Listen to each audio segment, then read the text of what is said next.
color me shocked that apparently some NHL trade targets from around the market would not be interested in coming over to the Vancouver Canucks. We'll get into that and more after talking about this right here. I wanted to open this video up by talking about Filip Hronek and the injury situation which we saw yesterday against Carolina. It was a pretty bad hit by one Andrei Svechnikov, and one that Filip Hronek's agent, Alan Walsh, went out there and specifically called out on Twitter. Here we go again. The National Concussion League. Open season on NHL players' brains. No call on this play. If only the referee were in a position to have a clear view of the play. Now, unfortunately for Walshy here, the video quality he provides is pretty bad, but Filip Hronek is in the corner. He is trying to play the puck up, and Svechnikov ends up dummying him, leaning into Hronek's head with the elbow. He initiates the contact here. He drives it forward into the glass, and that ends up resulting in Hronek leaving the game.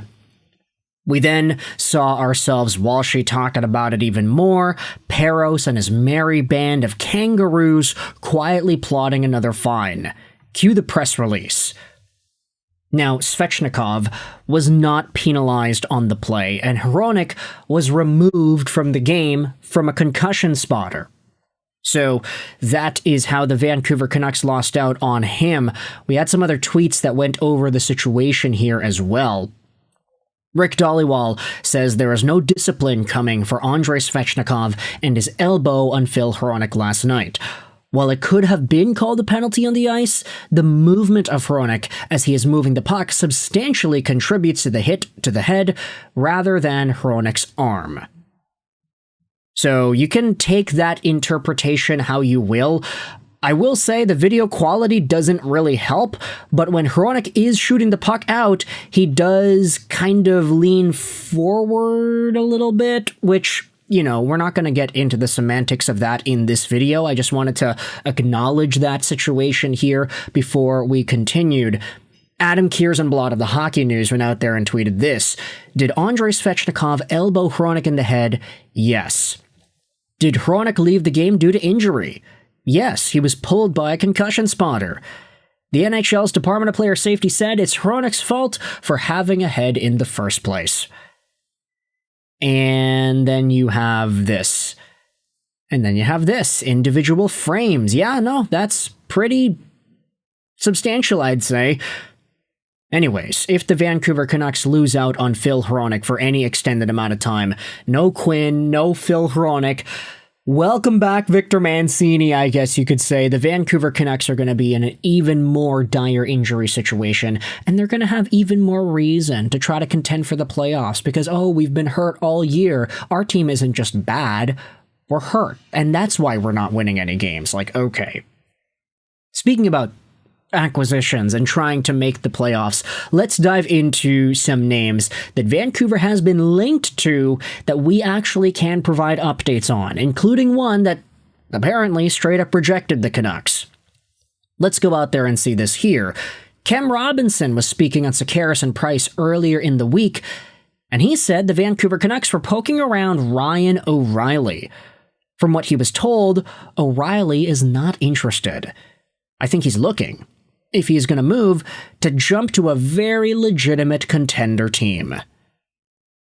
And one of the top replies shows Ryan O'Reilly with a contender team's jersey on. Yeah, this would be pretty cool. Imagine seeing Ryan O'Reilly as a member of the Colorado Avalanche.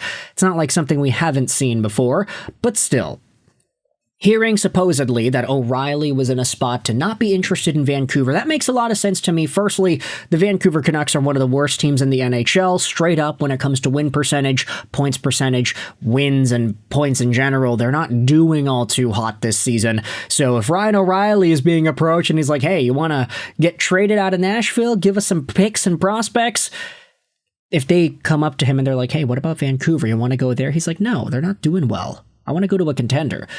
And also, I think that should be acknowledged here that Ryan O'Reilly in Toronto, while he was very good with that system, he was not a fan of the spotlight. It did not seem like he was cool with the media pressure and just how many reporters and fans and media would get involved in the Maple Leafs business. It did not seem like Ryan O'Reilly was built for a big money, big volume market. So I would understand as well if that contributes to his unwillingness to potentially explore a Vancouver Canucks move. Sure, I'm not saying that Vancouver is the hockey mecca center of the universe like Toronto is, but you could see how there are some parallels.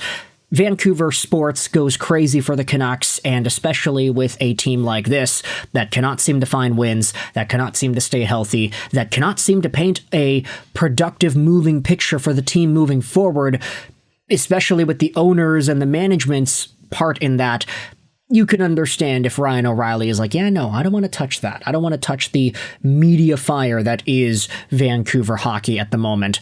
But we did have ourselves another update on a name that supposedly is more in the running for the Canucks. Take a look at this. Darren Dreger went out there and tweeted earlier this morning, Agent J.P. Barry and former Maple Leafs forward David Kampf are going through the selection process and hope to have a decision tomorrow. Multiple teams have inquired. However, the list has been reduced to 3 clubs. Now, the 3 clubs are rumored to have interest in Kämpf are Vancouver, Pittsburgh, and Montreal, but there could be Vancouver signed Kämpf. Okay, this happened. Let's go out there and read. Okay, Vancouver signed David Kampf, 1 year, $1.1 million. Oh man, that happened live. That happened as we were recording the video. Okay, so yeah, we could just add this on to the other part of the video. But Vancouver has agreed to terms with David Kampf. This is not surprising at all when you consider just what Kampf can bring. Center winger, he is 30 years old. I was about to say 20-something. Yeah, no, 30. We straight up talked about this in yesterday's video.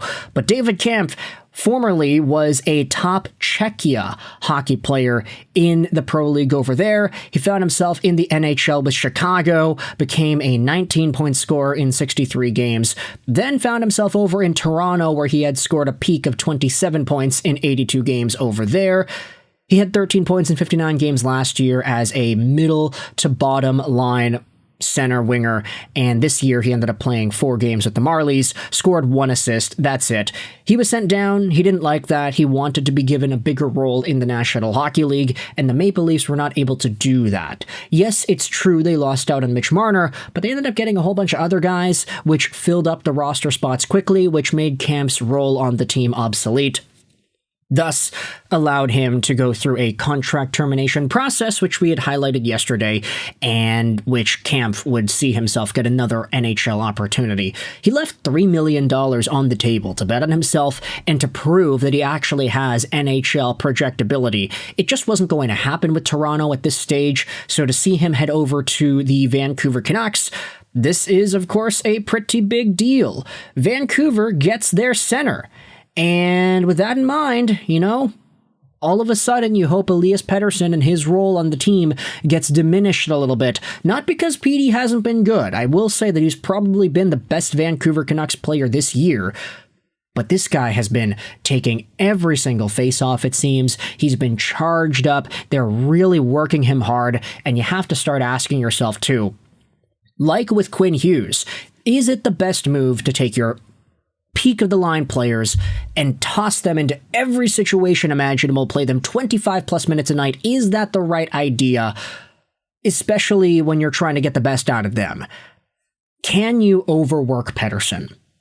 And I think with this signing, Vancouver is admitting to themselves that, yeah, they maybe could, which is why you need to get another guy to fill in as a center, a reliable center, hopefully. David Kampf is going to be in Vancouver for 1 year, $1.1 million, and hopefully he's a better center acquisition than Lukas Reichel. Let's just say that. So with that in mind, let me know your thoughts in the comment section below about Ryan O'Reilly rejecting Vancouver, Filip Hronek and the injury situation, as well as David Kampf signing with the team. I literally found out live as we were recording this video that the signing actually happened. So there you go. The Vancouver Canucks have made a signing. Thoughts in the comment section below. I hope you enjoyed this video. And bye.